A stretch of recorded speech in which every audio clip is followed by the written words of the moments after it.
Hello students, आज के हमारे इस वीडियो लेक्चर के सेशन में हमारा जो टॉपिक है deriving expression for drift velocity. What is drift velocity? We will discuss already in last video lecture कि ड्रिफ्ट वेलोसिटी क्या है, ड्रिफ्टिंग क्या है, ड्रिफ्ट मतलब क्या। और हमको यहाँ से एक बात पता चलती है कि drift velocity make a electric current. Thermal velocity does not make an electric current because thermal velocity is cancel out and drift velocity is in one direction, therefore it does not cancel out. तो इसके बारे में हमने देखा, पर ये drift velocity कितनी होती कितनी है, वो हमको एक्सप्रेशन निकालना है, डिराइव करना है, deriving the expression for drift velocity. Okay, तो उसके लिए हमने देखा कि जो इलेक्ट्रॉन चलते हैं, जो इलेक्ट्रॉन मूव करते हैं, सबके पास ड्रिफ्ट वेलोसिटी होती है, सबके पास ड्रिफ्ट वेलोसिटी होती है। तो ये ड्रिफ्ट वेलोसिटी कितनी होगी? तो ड्रिफ्ट वेलोसिटी सबके पास अलग अलग होती है, सबके पास अलग अलग होगी। तो हम सबकी वेलोसिटी कैसे काउंट करेंगे? इंडिविजुअल हम काउंट करने नहीं जा सकते, तो हमने सबका एवरेज निकाला, सबकी वेलोसिटी का एवरेज निकाला। Then we take drift velocity in average form। सबके पास अलग अलग वेलोसिटी होती है, किसी के पास इनिशियल वेलोसिटी 0 होती है, किसी के पास थोड़ी बहुत होती है, किसी के पास ज्यादा होती है। तो हमारे पास ये जो वेलोसिटी के टर्म है, वेलोसिटी के टर्म वो क्या है? तो velocity is equal to v is equal to u plus at, v is equal to u plus at। इसको मैं यहां पे नोट करता हूं, थोड़ा ऊपर नोट करता हूं। v is equal to u plus at is a formula. पर सबके पास इनिशियल वेलोसिटी होनी जरूरी है। अगर इनिशियल वेलोसिटी 0 है, if initial velocity u is equal to 0, therefore v is equal to a into t।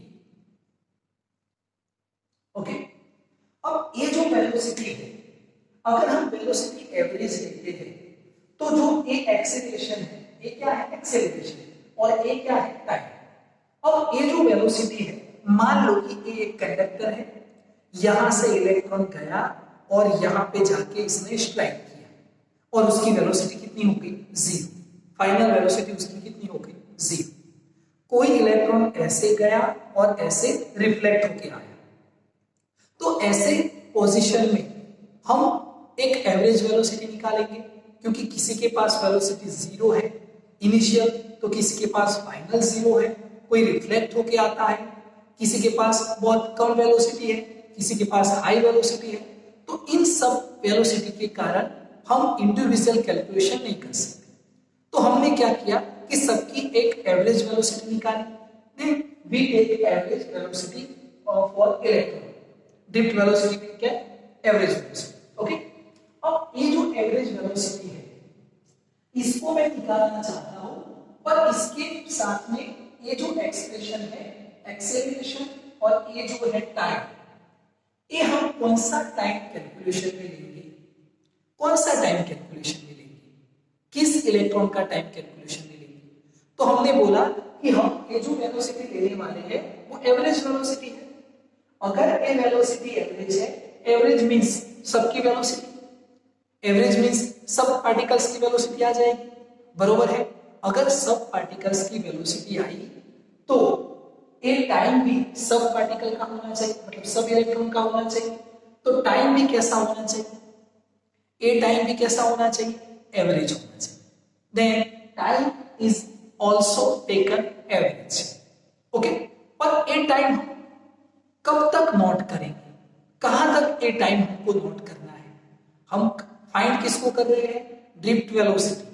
Drift velocity के लिए average, ये जो वेलोसिटी है वो एवरेज वेलोसिटी हो जाएगी।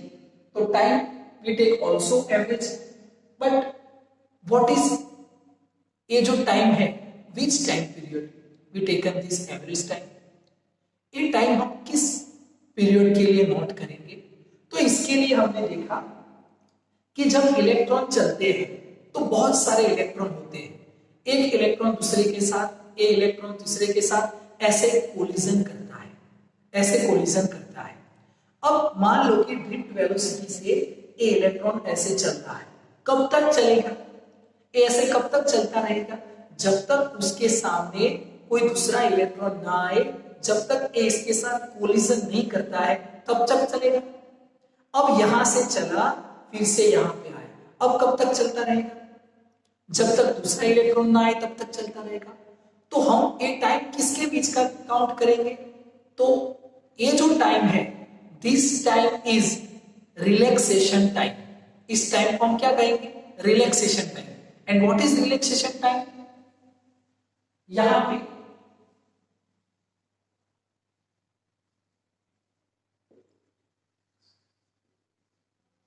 रिलैक्सेशन टाइम, इसको हम टाउ से डिफाइन करते हैं और उसकी डेफिनेशन क्या है? Time period between to consecutive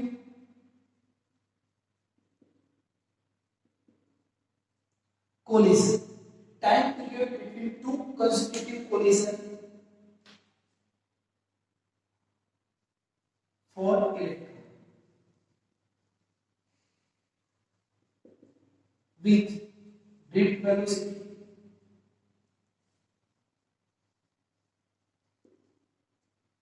मान लो कि यहां पे इलेक्ट्रॉन ऐसे चलता है, ऐसे चलते जाता है, यहां पे एक इलेक्ट्रॉन दूसरा है, उसके साथ इसने कोलिजन किया, अब यहां से ये ऐसे वापस चला, ये दूसरा इलेक्ट्रॉन आया, तो रिलैक्सेशन टाइम किसको बोलेंगे?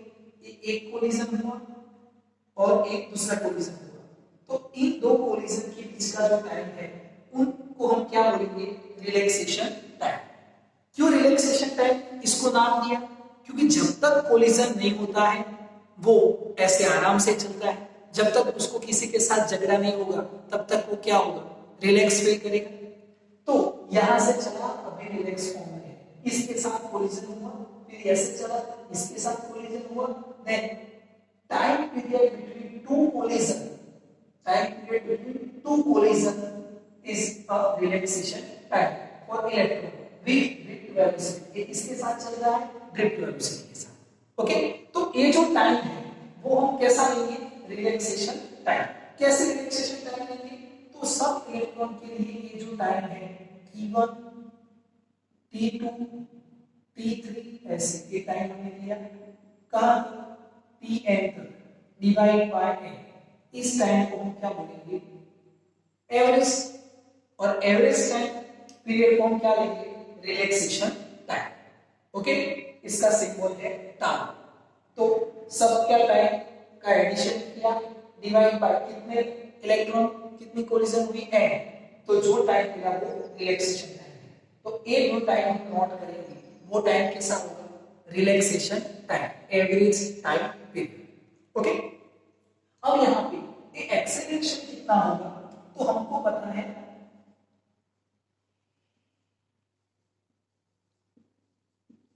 Due to electric field force is F is equal to minus E into E. This is the force। और acceleration क्या होता है? Force is equal to mass into acceleration। Therefore acceleration is equal to force upon mass minus E into E divided by M। Then drift velocity कितनी होगी? A velocity को V is equal to minus E into E divide by M और T. अगर ए velocity को मैं drift velocity लेता हूं तो ए टाइम भी मैं कैसा लूंगा? Average time, relaxation time. Then this formula become v drift velocity is equal to minus E into E upon M और टाउ। ए ड्रिफ्ट वेलोसिटी होगी समझ में आएगा आपको? ये फॉर्मूला मिला हमको ड्रिफ्ट वेलोसिटी का। क्लियर है? What is drift velocity? In drift velocity, velocity is an average and time is also taken average, and this also average time we call relaxation time. What is relaxation time? Time period between two consecutive collision for electron. Continuous जो collision होते हैं, okay, तो ये हमको समझ में आया। अब यहां से इसके बाद अब तक हमको सिर्फ और सिर्फ ड्रिफ्ट वेलोसिटी मिली, सिर्फ और सिर्फ ड्रिफ्ट वेलोसिटी मिली, पर इस ड्रिफ्ट वेलोसिटी से हमने करंट नहीं बनाई, इस ड्रिफ्ट वेलोसिटी से हमने करंट नहीं बनाया। तो वो करंट हम कैसे बनाते हैं, वो करंट कितनी होती है, उसको डिस्कशन करते हैं। पर उससे पहले एक पॉइंट आगे जाकर डिस्कशन करेंगे, पर थोड़ा यहाँ पे डिस्कशन करते हैं। अगर ये जो रिलैक्सेशन टाइम टाउ है वो किस पे डिपेंड करता है? Relaxation time tau is affected for which quantity, which physical quantity? तो हमारा आंसर होगा टेम्परेचर, हमारा आंसर होगा टेम्परेचर। ओके, टेम्परेचर देने से हमने टेम्परेचर दिया, टेम्परेचर देने से मान लो कि ये इलेक्ट्रॉन ऐसे है, टेम्परेचर देने से इलेक्ट्रॉन यहाँ पे, इलेक्ट्रॉन यहाँ पे, ऐसे हर जगह पे इलेक्ट्रॉन है। टेम्परेचर देने से इस इलेक्ट्रॉन की स्पीड क्या होगी? Increase. Temperature increase then speed of electron are increase. अब स्पीड इंक्रीज होगी तो पहले यहां से यहां तक चलने के लिए 5 सेकंड लगते थे, पर जैसे टेम्परेचर इंक्रीज किया इसकी स्पीड हाई हो गई, अब यहां से यहां तक चलने के लिए 2 सेकंड लगते हैं, यहां से यहां चलने के लिए फिर से 3 सेकंड लगते हैं, तो 2 + 3 5 सेकंड में कोलिजन हो गए। तो टेम्परेचर इंक्रीज करने से क्या इंक्रीज हुआ? टाइम इंक्रीज हुआ कि डिक्रीज हुआ? टाइम क्या हुआ? डिक्रीज हुआ। समझ में आ गया? क्योंकि ये टाइम कम हो गया, कम टाइम में कोलिजन होने लगे। तो यहां पे नोट करते हैं,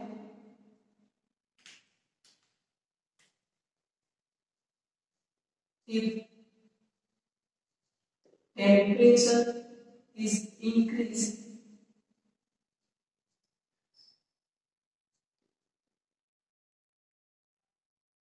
relaxation time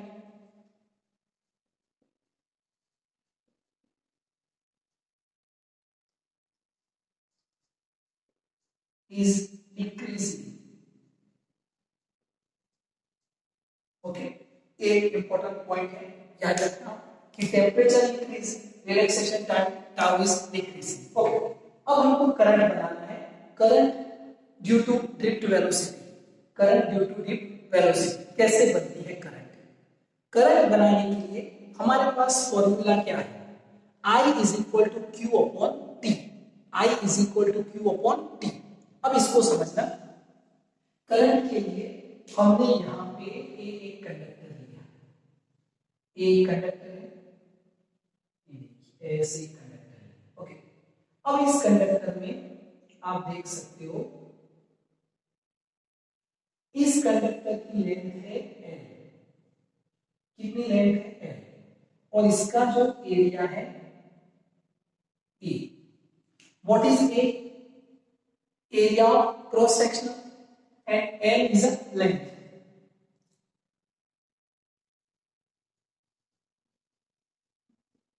Conductor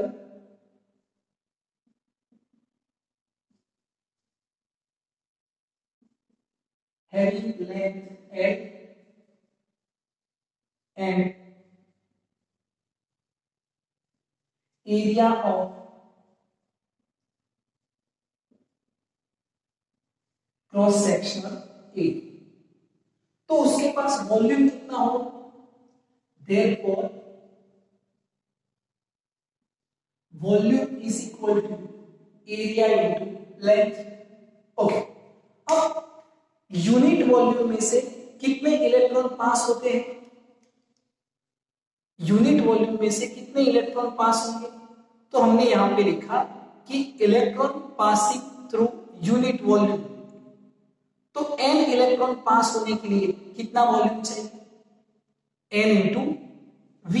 ओके, तो यहां पे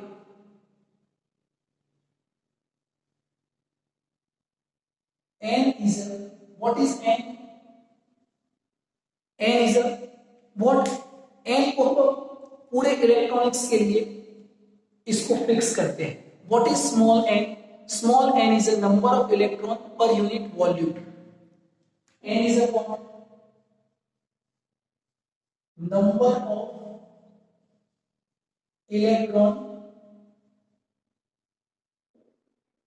per unit volume. Unit volume में से कितने इलेक्ट्रॉन पास होते हैं? n electron. तो इतने वॉल्यूम में से कितने इलेक्ट्रॉन पास होंगे? n इंटू ए इंटू n. ओके, अब यहां पे फिर से हमको वॉल्यूम मिला n इंटू ए इंटू l. ये हमको वॉल्यूम मिल गया. हमको क्या चाहिए? I is equal to Q upon T. What is Q? Q क्या है? चार्ज. चार्ज का फॉर्मूला क्या है? n into E. n into E. तो ये n कितना होना चाहिए और टाइम कितना होना चाहिए वो हमको समझ में आना चाहिए. ओके, इसके लिए यहां पे हम इसको नोट करते हैं कि यहां से इसमें बहुत सारे इलेक्ट्रॉन हैं.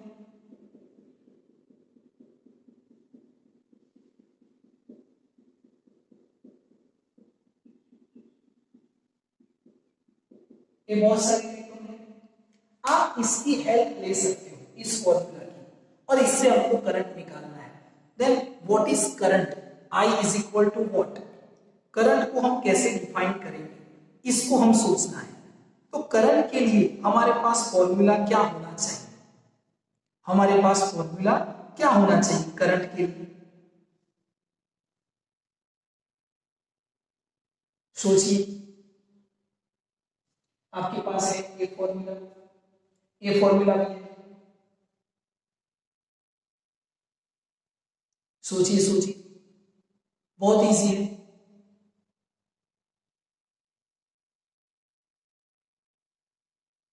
करंट के लिए हमारे पास फॉर्मूला क्या होना चाहिए? तो हमारे पास करंट का फॉर्मूला है current I is equal to Q upon T. I is equal to Q upon T. Okay, Q upon T. अब क्यू का भी आपके पास फॉर्मूला है, तो वो कितना होना चाहिए? क्यू के लिए वो वैल्यू कितनी होनी? यहां पे आपको सोचना है कितना आएगा. तो ए क्या है? Unit volume, number of electron और यूनिट वॉल्यूम. अब इसका टोटल चार्ज कितना होगा? टोटल चार्ज कितना? एक इलेक्ट्रॉन का आपको फॉर्मूला पता है, Q is equal to n into E. मतलब चार्ज का फॉर्मूला n इंटू ई. ये टोटल नंबर ऑफ इलेक्ट्रॉन है और चार्ज के लिए क्या? E. तो minus E N A L. Minus E electron का चार्ज है. ओके, अब मान लीजिए कि इसकी लेंथ जो है वो l है. अब इसमें से हमको क्या पता चलेगा? यहां पे जो लास्ट इलेक्ट्रॉन है, एक इलेक्ट्रॉन यहां से यहां तक आ जाएंगे, तब हम क्या बोलेंगे कि कितना जो पूरा डिस्टेंस है ऐसे ट्रैवल होगा. लास्ट इलेक्ट्रॉन यहां पे आएगा तब ये पूरा डिस्टेंस यहां तक ट्रैवल होगा. ये डिस्टेंस कितना है? l. l डिस्टेंस है, उसके लिए स्पीड कितनी है? Drift velocity. तो टाइम क्या लगेगा? कितना टाइम होगा? t is equal to time कितना?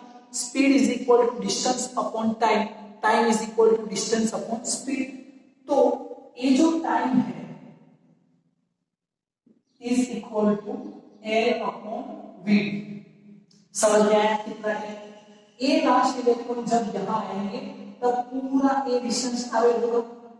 तो इतना टाइम हमने यहां से कैलकुलेट किया. ओके, अब यहां से I is equal to Q upon T. Total charge कितना है? I is equal to minus E N A L. Time कितना? L upon drift velocity. A cancel हो जाएगा. ओके, ये ऊपर चला जाएगा, I is equal to minus N E A V D, ये आ गया करंट का फॉर्मूला। समझ में आएगा? Okay, what is negative sign? Negative sign what indicate? Negative sign indicate charge of या तो current and drift velocity are opposite to each other. हमने देखा कि हमने जब इलेक्ट्रिक फील्ड अप्लाई की तो इलेक्ट्रिक फील्ड अप्लाई करने से इलेक्ट्रिक फील्ड किस डायरेक्शन में होती है? पॉजिटिव टू नेगेटिव, इस डायरेक्शन में, और ड्रिफ्ट वेलोसिटी उसको इसके ऑपोजिट डायरेक्शन में ले जाते हैं। समझ में आएगा? याद रखना, negative sign indicate drift velocity and current are opposite to each other. Negative sign is indicate current and drift velocity opposite to each other। ये नेगेटिव चार्ज के लिए, पॉजिटिव चार्ज के लिए क्या होगा? For positive charge I is equal to MEA VD, ये formula होगा। Okay, यहां से समझना, temperature is increase, relaxation time tau is decreasing and relaxation time tau is decreasing, तो इसकी स्पीड क्या हो जाएगी? इंक्रीज। स्पीड क्या होगी? इंक्रीज। ओके, यहां से टाइम डिक्रीज हो जाएगा, स्पीड क्या हो जाएगी? स्पीड क्या होगी? इंक्रीज। ओके, फिर से ये किस पे डिपेंड करता है? तो drift velocity is depend on electric field. समझ में आएगा? तो this is the expression for drift velocity and this is the expression for current. इसको अच्छे से समझना, अच्छे से नोट करना। अलग अलग नोटबुक में इसको, अलग अलग मतलब रेफरेंस बुक में इसको अलग अलग तरीके से डिराइव किया हुआ है, बट इट्स वेरी इजी, आपको अच्छा रहेगा। तो अब इसको ऐसे ही सॉल्व करना। एनसीईआरटी बुक में आप इसको ऐसे नोट करेंगे और आपकी बुक में इसको रीड करना, तो आपको ज्यादा समझ में